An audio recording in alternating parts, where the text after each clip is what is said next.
Niin miettii, että kuuluuko mun laulaa isänpäivänä paljon onnea vaan. Kun mä mietin, että englanniksi se on niinku syntymäpäivän laulu. Mutta suomeksi se on vaan niinku paljon onnea. Mä en oon tosi vähän viettänyt mitään isänpäiviä. Mä oon ihan pihalla tästä touhusta. Mutta mä laulan silti.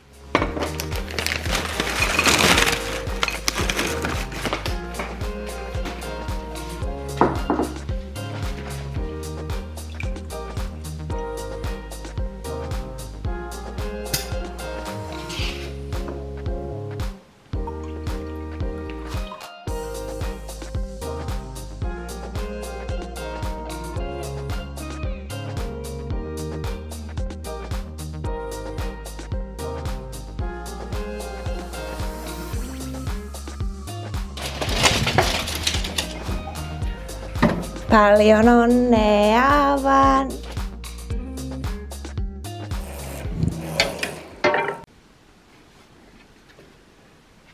Ihanaa, kiitoksia karkkia. Mulla on aina kaiken maailman aamupalaat, mutta mä ajattelin, että sitä meillä on niin harvoin, mutta se on jo tuttu synnytyksestä. Kiitos. Noin, millä tuntuu olla isänpäivänä? No tähän voisi tottua. Siinä on sulle lahja, isänpäivälahja. Ai, isänpäivän lahja. Joo. Täällä joku nukkuu niin nätisti. Sydämellistä ja rakkauden täyteistä ensimmäistä isänpäivää maailman parhaalle iskelle. Mua. Sydän. Hyvä. Kaikki katsojat sitten tietävät, että siellä on myös sydän. Tiesin, että susta tulisi hyvä isä, mutta olet silti ylittänyt kaikki odotukset. Äitinä mulla on niin tuettu ja kunnioitettu olo ja mun sydän pakahtuu onnesta, kun näen millainen olet Pumpuin kanssa. Niin. Pelkäsin, että lapsella olisi negatiivinen vaikutus meidän parisuhteeseen, mutta tuntuu, että kävi päinvastoin. Oon mitä onnellisin sun kanssa nyt. Se on ihan totta, että kasvoit miehestä isäksi ja oot oikeasti ollut aivan täydellinen. Oikeesti oot ollut. Toivottavasti sulla on kiva päivä meidän kanssa. Me rakastetaan sua iskä. Rakkaudella Linnea, Pumpu ja D+D. Niin. Oi ihanaa, kiitos. Tuntuupa hyvälle. Osaat sä arvata mikä se on? En. Okei, se oli tyhjentävä.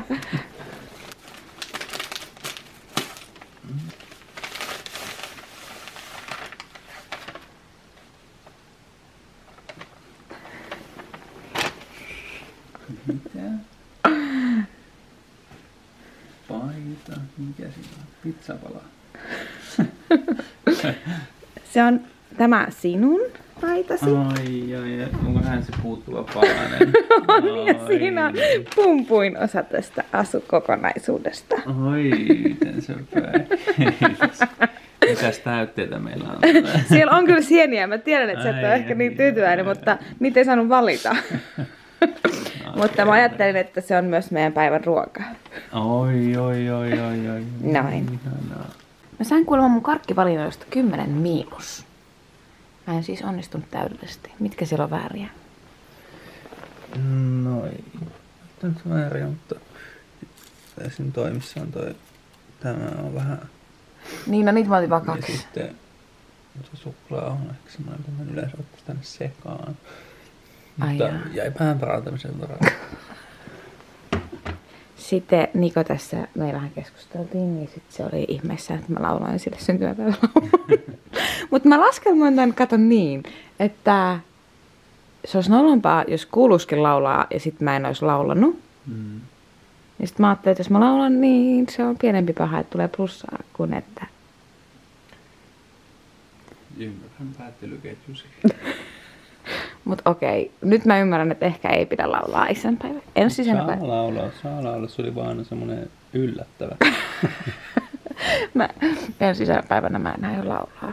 Mä tuun vaaton tarjottimen kanssa ja sanon hyvää isänpäivää. Oot sä sitten tyytyväinen, että mä toimin niin kuin suurin osa Suomen kansasta. No. Nyt loppulaulut. Joo, mitä Pumpui? Miten olisi iskälle pikkulaulu? Iskä pääsi heti hommiin. Se halusi lähteä. Nämä toisetkin terveestä kelpaa. Pääsi heti vaihtaa vaihtaa. Oi, hyvää huomenta. Maailman paras iskä täällä.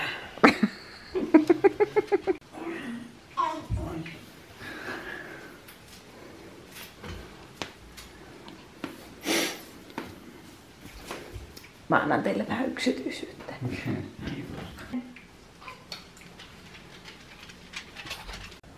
Mä rupean nyt kuorruttamaan tai kreemaamaan tuota kakkua, jonka mä tein eilen, joka on ainakin tällä hetkellä vielä pystyssä tuolla jääkaapissa, mikä on ihme. Mut mä en ole vähän innoissani, että tähän tulee tuore juustokreemi päälle, koska mulla on sellaisia huonoja kokemuksia, että se tuore juusto tekee sitä kreemistä semmoista notkeeta ja sitä on aika hankala käsitellä. Mutta katsotaan. Se on vielä pystyssä. Ainakin hetken.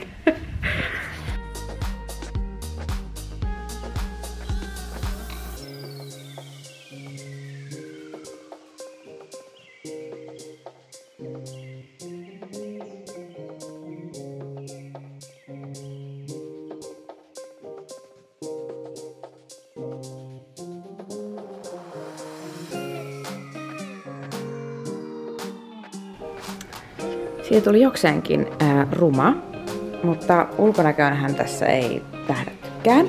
Se on tämmönen miekäs kuutio. Mut joo, se on kuitenkin pystyssä, se oli se mihin me pyrittiin.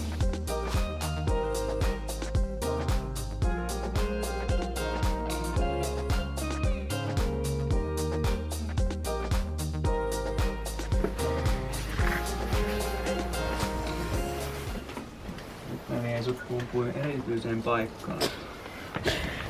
Kotipizza on erityinen paikka joillekin meistä.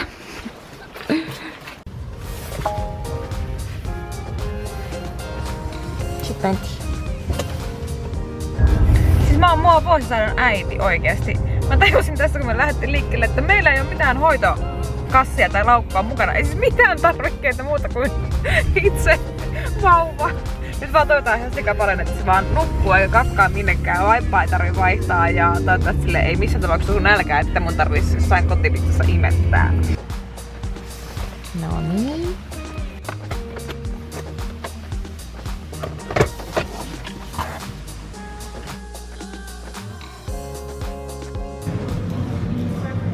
Kaikki on vielä ihan hyvin. Hän nukkuu. Toivottavasti pysyy unessa. Jääkö tästä perinne? Hän on hereillä. Sos!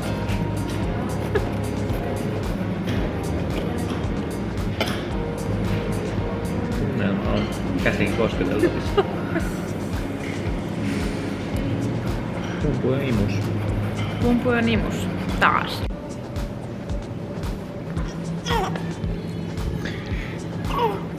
Niin? Homma. Ei ole hauska. Pienestä sostilanteesta huolimatta me selvittiin kotiin. Ja sitten isänpäiväaktiviteetin numero, en mä tiedä, 2 pariin. Eli Scrabblea.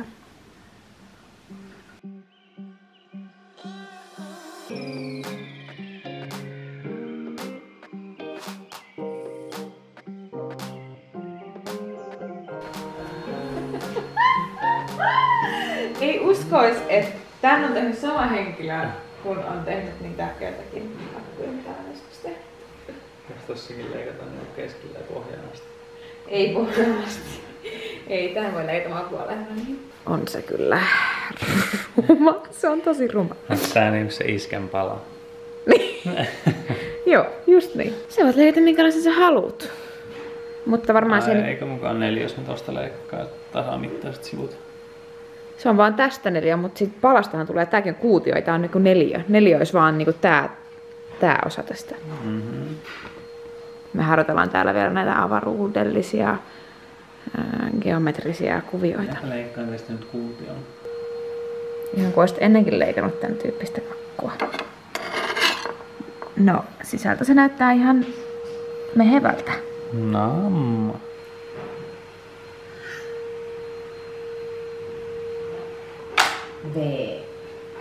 Voihan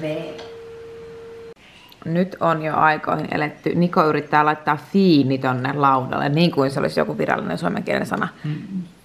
Niin. On. Niin. Suomi-sanakirja. No ei toi oo mitään, se on arkikieltä. Toi ei todellakaan voi. Siinä yleensä lukee, jos se on arkikieltä. Mä haluan jonkun toisen lähteen tosta, että se on niinku virallista. Toi ei käy. Pitääkö mennä soittaa tuomareille? Hei, nyt soitetaan tuomareille. Tää on erittäin hyvä idea. No niin. Niin, meillä on tämmönen tuomarointikysymys taas. Aha, no niin. Oletko valmis? Pelkkänä korvana. Käykö sinun mielestäsi fiini? Tiimi. Fiini F:llä, niin kuin Faarao. Ei. Niinpä! Ei käykään. Suomen sanakirjassa se lukee, että se on hieno ja siinä ei lukenut mitään, että se olisi arkikieltä tai mitään.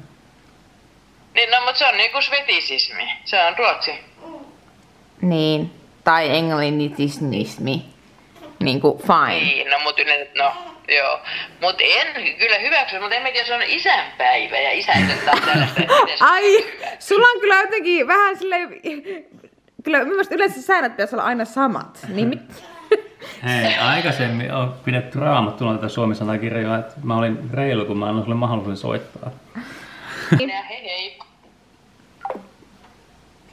Fine. Fine, fiini käy. No? Sä voitit 7 pisteellä, mutta nyt pitää kyllä laskea uudestaan. Sitten jos se yhtäkkiä kääntyykin siihen, että sä oot voittanut, niin mä lasken ne pisteet. Joo. Onneksi joo. Ei armoa edes isänpäivänä. Kiitos. Parempi voittakoon. Isänpäivä on pilalla. Yeah. Oh no. Pumpu on nukahtanut sitteriin. Me ollaan huonoja vanhempia, Niko.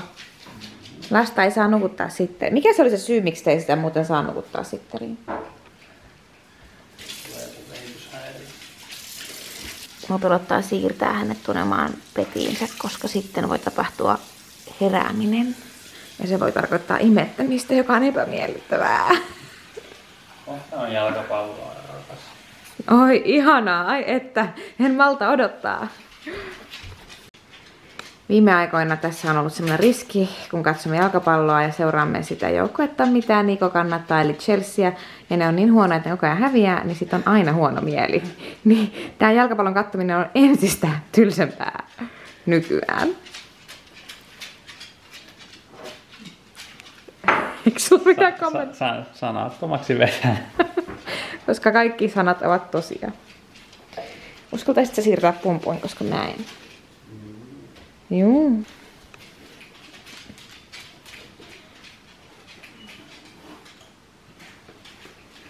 Näin sitä siirretään sitten, ettei lapsi ei herää. Ja tämäkö se on Tuen tyy? niskasta, ota pepusta. Kävele rauhallisesti. Dad of the year. Väistä koiria. Ai taas teit virheen isänä. Se pitää laittaa silleen kyljen kautta. Niin, mutta tässä tapauksessa me ei haluttu, että se herää, joten se oli fiksumpaa näin. Ahaa. Sekö se syy oli, miksi menimme suoraan Selilmakuulle? Kyllä se on. Aivot vielä ruksut. Näin, lapsi ei herännyt kertaakaan. Kyllä sä oot tosi hyvä isä. Kiitos.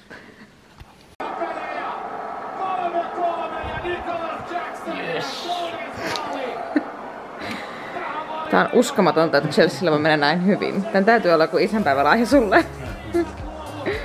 Onpa jotenkin ollut ihana päivä. Aika tavallinen ja yksinkertainen, mutta silti niin spesiaali, koska oli isänpäivä. Ja mä en oo siis henkilökohtaisesti viettänyt isänpäivää varmaan sen jälkeen, kun mä oon ollut yli 9 vai mä en edes muista mitään isänpäiväjuttuja mun elämästäni. Niin tää on jotenkin ihanaa nyt, kun on niinku uusi syy viettää isänpäivää. Mun oma isä siis oli tosi pahasti alkoholisoitunut ja mä en oikeastaan sen takia ollut hänen kanssaan hirveästi missään tekemisissä, että hän itse asiassa menehtykin jo kauan aikaa sitten. Niin mulla ei sen päivää oikeastaan ole ollut. Ei mulla ole edes ollut isovanhempia elostyyliä silloin, kun mä oon ollut elossa itse. Niin ainakaan sen ikäisenä, että mä heistä hirveästi mitään muistaisin. Niin mulla ei sen päivän ollut vaan semmonen niinku ei se ole aiheuttanut ehkä mitään negatiivisia tunteita, se on vaan ollut semmoinen, no se on semmoinen päivä, mitä mä en vietä. Mutta nyt sitten, tää on ihanaa, kun sille on tullut uusi rooli ja isänpäivä voikin löytää jonkun semmoisen paikan omassakin elämässä. Mut joo, mä menen nyt katsomaan ton jalkapallomatsin Nikon kanssa loppuun ja pidän sormet ristissä, että Chelsea voittaa ja meillä on iloinen isä loppuillan. Ja sitten me mennään ehkä tekemään iltatoimet ja käydään nukkumaan. Ja toivotaan, että saadaan nukkua ihanat yöunet.